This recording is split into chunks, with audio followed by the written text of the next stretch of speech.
Hello, what is going on everyone? Welcome back to Hakuna MaChatter and back to the segment View from the Inside. Today I'm joined by a very special guest. It's my cousin Tyrone, goes by the name Kasha Rae as well. How you doing, man? I'm alright, bro. Thank you for having me, man, it's great to come up. Great to come up. I'm looking forward to it. Yeah, it's going to be an interesting discussion today. Definitely. We got a lot to go for.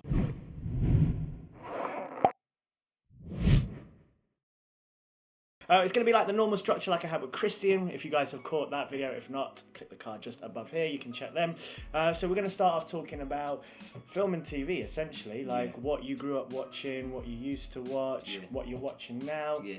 And then we'll move into talking to diversity in film and TV, what it means to you. Yep. And then we'll talk about what you do. Cool. Awesome. All right, so let's start then with stuff you used to watch. Like, what was that like? I mean, you got a lot of Star Wars memorabilia and stuff around. You guys can't see, but you know, and then for me, Star Wars was probably one of the biggest parts of my childhood. Really. Nice, yeah. That and the A-Team. The A-Team was probably my most favourite TV show in the world. Apart from that, a lot of cartoons. I was a massive cartoon fan, massive Marvel, Spider-Man, Batman, the usual. But I think my most favoured cartoon was definitely Thundercats. Thundercats. Yeah, 100%. So I remember Thundercats, but I never properly watched it. No. Missed out. Yeah, I've been told. It was a great show. Oh, awesome. Yeah, so I used to watch the Spider-Man 90s cartoon as well. I never got on the Batman animated series though. Not too much. No, not too much. I had the Batman figures. I was a massive figures fan, so even if I didn't watch your cartoon, I had your figure. And Batman used to come everywhere with me. I remember he had like a little Teflon cape on, and I used to just throw him up in the air and just watch it. You know what I mean? Oh, brilliant. Yeah.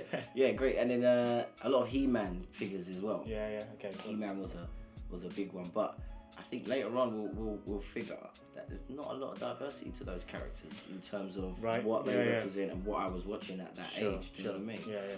But yeah, A-Team, definitely in terms of television programs, definitely my biggest show, and Star Wars in terms of films. Yeah, big influence. Well, that's it. So you must have then, same as me, caught the Star Wars films when they got re-released in the cinema? Yeah. I did the nerd thing. I say nerd thing, but I did the only thing that Star Wars fan could do, is watch the whole thing in an 18-hour binge. Wow. With my younger brother. Wow. You know, snacks kept us going. Jeez. You know what I mean? But yeah, we watched that thing from dark to light to dark again, and digested it from, as you should, from 1 to 5 at the time. Blimmin' heck, yeah. I remember my dad took me and Imogen to see, my sister, for those that don't know, took us to see when Star Wars got re-released into the cinemas. Yeah. And I think within 5 minutes she was asleep. That was it. She really? was done, yeah. Oh no. I know. She's never gone back not again. Not true Star Wars fan. Right? No. We can't have that. I'll let you get her on that one. But me, no, I was like you. Yeah. That was it. 18-hour binge. We didn't move. I was stuck. Same. Beautiful. Cool. So like, what kind of things are you watching now then? I think now it's a much, for a show to grab me now, it's got to really have something to it. I mean, Power. I've done the Power. I've done Game of Thrones. I've done all the big ones that we're all talking about. Sure. On the smaller side of things, or shows that not everyone's talking about, Black Mirror was a really good trilogy, or a really good series on Netflix as well.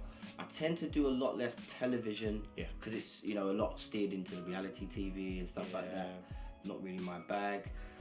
So yeah, it's definitely on demand watch now, and the stuff I choose, I like a mind bender. I like stuff that challenges me to be like, nah, I figured it out. Do you know what I mean? I know where you're going with this and stuff like that. Black Mirror comes exactly in that. Yeah. Black Mirror is a good one for that. I'm done with the run-of-the-mill kind of stuff. So if your setup is hero meets girl, saves the world, you've lost me. Unless you're a Marvel movie, you've lost me on that one now. So yeah, Black Mirror, I like series, definitely a good one. I've watched a few documentaries of lately around, alien, pyramids and alien visits and stuff like that, extraterrestrials, which has been interesting. It's been an interesting narrative as well. And then, I find myself just watching little niche shows at the moment. Like I think I watched Good Girls or something like that, which was a show about some mums literally suburban mums who started selling cocaine. It was just like, Brilliant. wow, this is a great show. Do you know what I mean? Got involved in like with the Mexican gang and all this other stuff. It was brilliant. Okay, great show. Check it out. That's a plug. There's for a them, plug. like. Yeah. Well, if I plug one straight back to you, I'd say Dear White People on Netflix. Okay. It's weird. I think I've watched all 3 seasons currently out. They've got a 4th on the way. The 3rd season kind of damages the show a little bit for me because the first 2 seasons have such a voice about what they're talking about, and you know, it's all set on a university campus, and there's a mixed race girl who's the lead character, and she has this radio show, a campus radio show called Dear White People, in which she basically, what happens in this first episode is one of the white frats has a blackface party, and so that's where the show then spins off from.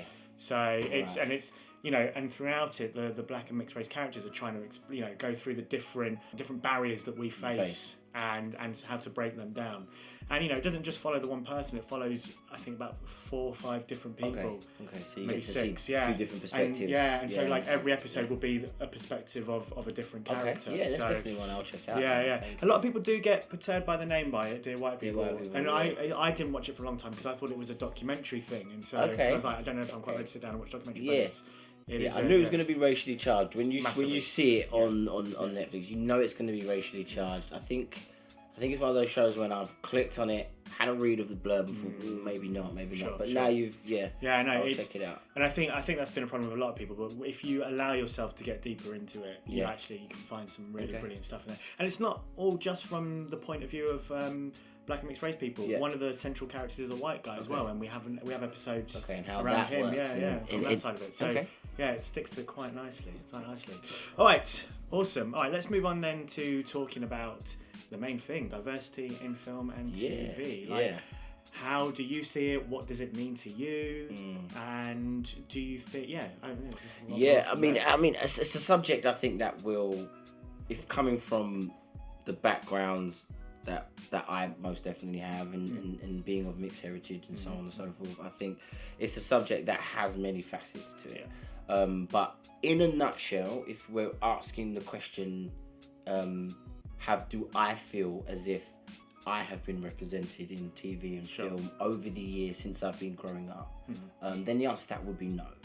100% no. When I spoke earlier about the TV shows that I've watched as a child and what took me as a young man, none of those characters were black characters. And if they were, then they were perpetuated, I suppose, in a way that probably wasn't as educating to me as it could have been. I get you. So 18 Mr. T, 25 gold chains, very illiterate, could hardly string a sentence together apart from he pities the fool. Now could only use brawn. He had 0 IQ. Do you know what I mean? So as much as it was nice to see Mr. T on television every afternoon, he was surrounded by white characters that were clearly dominant and superior to him. So as a child, did that put an understanding, I suppose, on myself? Probably put a large understanding that in society I either need to fit in and play my role, or I'm gonna come into troubles and problems, and if I can't play that role, then I'm of no use. And I think that probably what would have been instilled as as a young boy watching those characters, but you only get that through hindsight. Watching Star Wars being a massive part of my childhood. There isn't a black character in Star Wars up until the last few episodes that we've had released only a few years ago. Well, as I mean, obviously as a main character, there was people go, oh yeah, but you always had Lando, and it's like, but did we? Did we? Yeah. Did we have Lando? He was in 8 episodes for all of about 6 scenes.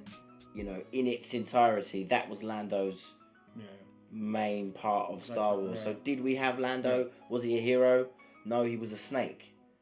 So did we have Lando? Snake come hero, but I get what you mean. I get what you mean. Our introduction to him was underhanded, so on and so forth. With Lando, it's when we got there, but The first introduction. Yeah. Yeah. Yeah. Fine. So okay, so that's obviously like growing up, diversity just for you. You just didn't feel the representation was there. Yeah. How has it gotten better?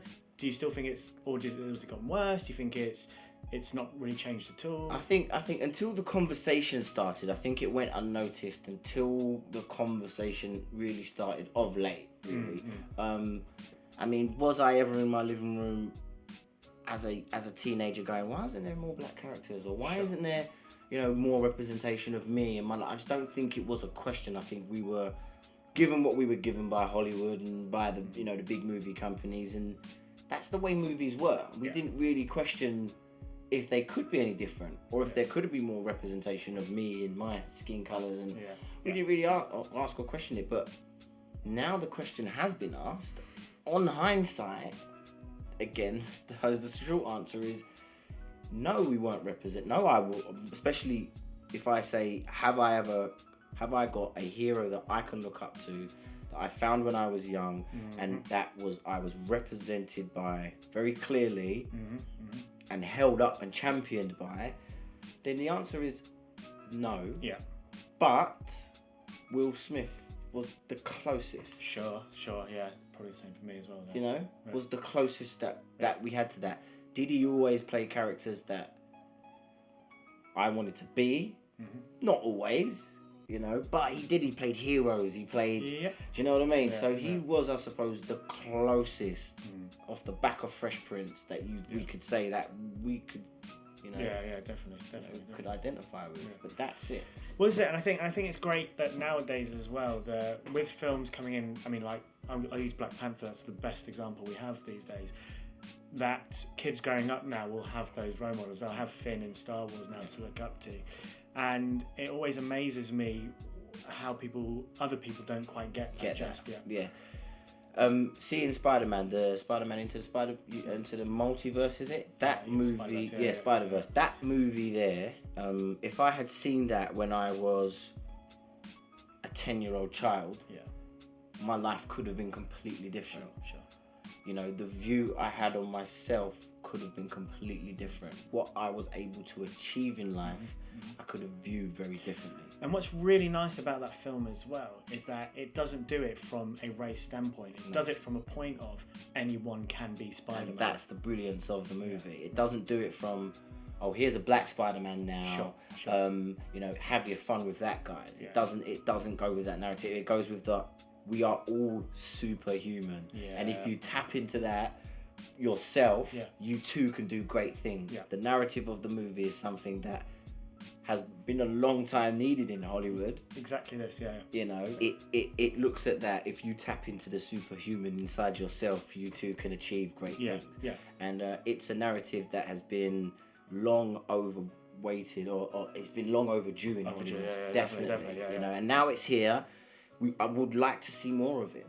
And again, I don't think it is just about dealing with it from a racial aspect. Yeah. I think we should be dealing with it as human beings. Sure. And we are wonderful. There's lots to us as human beings, that there's a rich tapestry of human life. Yeah. Do you know what I mean? And is it represented in film across the board? Probably not. No, it's not just about black and white. I think it's about human beings. We're not represented in Hollywood at all, really, are we? The human. True. True. Hi, so that concludes part 1 of my discussion with Kasha Rae. If you want to catch part 2, make sure you subscribe right here, turning on your bell notifications. And for more videos in the meantime, make sure you click here and here. Until then, Hakuna MaChatter.